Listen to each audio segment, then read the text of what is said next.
Today's Talk About It Tuesday question is: in the past, you've been highly critical of investing in cryptocurrencies.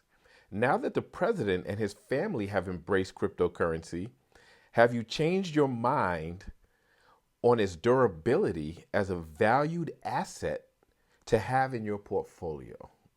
Woo. Where do we begin with this one? Okay, let's start with they snuck in the president and his family as if that legitimizes cryptocurrency.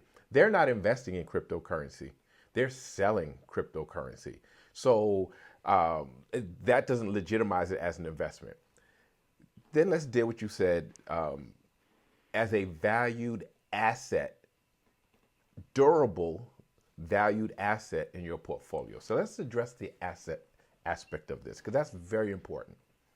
So let's talk about the major asset classes because I don't know if everybody understands that part enough to make a decision on this. So let's talk about it. As an asset class, we have equities. What are equities? Equities are basically stocks, right? So you own shares, you own a portion of a company. That's equity. You own an equity share when you buy stocks in a company. So that includes all your funds, your index funds, your ETFs, your 401k, individual stocks, everything in that area are equities. And then we have real estate. Most of you understand real estate. It's owning property, whether it's land, whether it's a building, right? So we understand real estate as an asset class. And then we have fixed income, right? So fixed income is basically interest income. So bonds, peer-to-peer lending, loans. So it's basically owning debt, right? And then you have another asset class, collectibles, right? So collectibles are, I put gold in that area, gold, art, toys, antiques, then guess what else? Cryptocurrency. So some of you are going to argue about that part, but you can't argue it. When you own securities, right, or equities, you own securities. You own a portion of a company. You understand what you own. When you own real estate, you own a property. When you own debt, right? So when you own fixed income, you own a debt, right? You own a note that is somebody has to return money to you. What do you own when you own cryptocurrency? It's not used as a currency. It doesn't hold value. It doesn't pay dividends. It doesn't pay interest. It doesn't pay rent. It doesn't pay anything, right? So it acts just as a collectible, meaning its value is highly speculative and based upon the supply and demand. As long as there's a demand, there is a surge in the price. When the demand drops, the surge goes away. And it's not really that scarce, by the way. They build it as, oh, it's scarce because it runs out. It's highly available. Anybody can buy cryptocurrency. But as the demand surges, the price goes up. When the demand goes down, the price goes down. So it is a collectible. Put it where it belongs.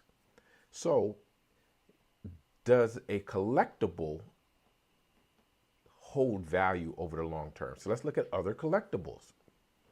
Some art from classic artists, hold value. Some things don't. Toys don't always hold value. I know I was in love with the big G.I. Joe. That was my generation. I talked to some of my students a while ago about the big G.I. Joe. They've never seen a big G.I. Joe. I said, well, would you buy a big G.I. Joe? No, they wouldn't buy a big G.I. Joe. So when my generation moves past the collectible stage, it won't be worth anything.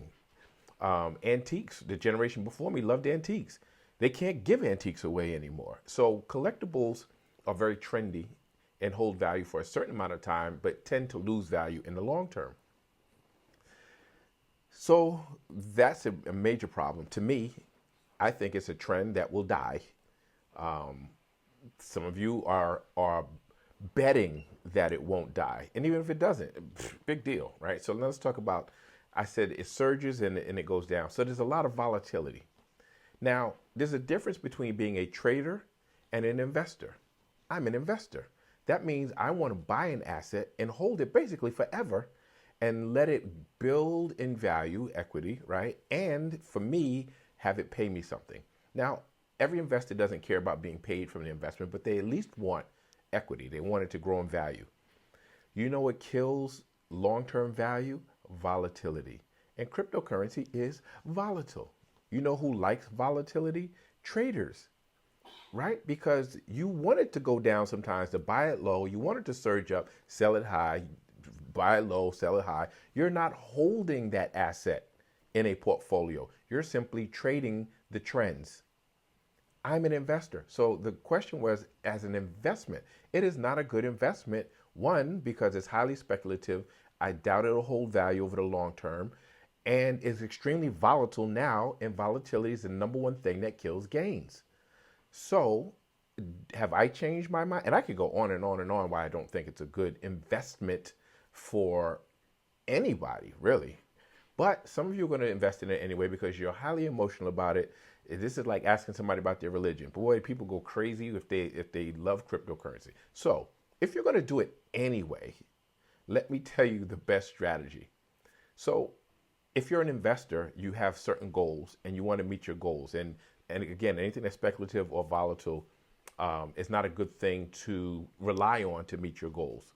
But if you want to add something in your portfolio because you're hoping for a home run one day, some windfall, some miracle that's going to make you super rich, use what I call the 90-10 strategy, meaning 90% of all of your investment portfolio should be in the tried and true asset classes, diversified with real estate, equities, and fixed income, right? That's the bulk of it. The 90% of your portfolio is there. And then take 10% of your investable money and put it in what you would consider a windfall. And you can even, diversify your windfall portfolio with lottery tickets and sports gambling. No, I'm just kidding with that. But 10% of your portfolio should be wildly speculative things if you're into that. You don't rely on that. So 90%, the things that are tried and true, 10% there. So if you're going to invest in cryptocurrency, let it be the 10%. Right? It has no long-term history to tell you the trends. It has no, it's not in one of the major asset classes. It's in the collectible class. So we understand that collectibles oftentimes just fall off the face of the earth in terms of value. So put it where it belongs. In your 10%, maybe you get a windfall. I'll be happy for you. But put it where it belongs. So love to hear your thoughts on it, but clearly my thoughts on cryptocurrency have not changed. But please like, share, subscribe, keep the questions coming, and I'll see you next Tuesday.